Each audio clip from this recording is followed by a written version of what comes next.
रमजान नियामत रमजान बरकत रमजान। কিরে ভাই, মন খারাপ নাকি? হ্যাঁ ভাই, মন খারাপ। কিন্তু কেন? ভাই রমজান আসছে কিন্তু আমার মনটা ঠিক ভালো লাগছে না। কেন, কি হয়েছে? ভাই আমি অনেক গুনাহ করেছি, আল্লাহ কি আমাকে মাফ করবে? ভাই তুমি চিন্তা করো না, রমজান তো কমার সুযোগ। আল্লাহ তাআলা তোমাকে ডাক দিচ্ছেন, তুমি আল্লাহ তাআলার পথে ফিরে আসো। কিন্তু ভাই আমি তো ঠিক মতো নামাজ পড়ি না। শুরু করো তাহলে আজ থেকে।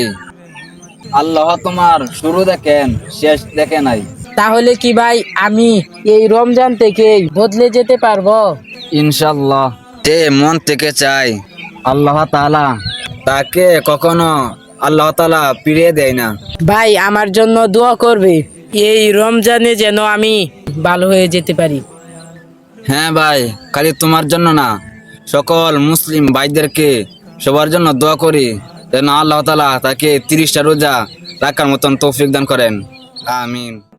रमजान मेहरबान रमजान।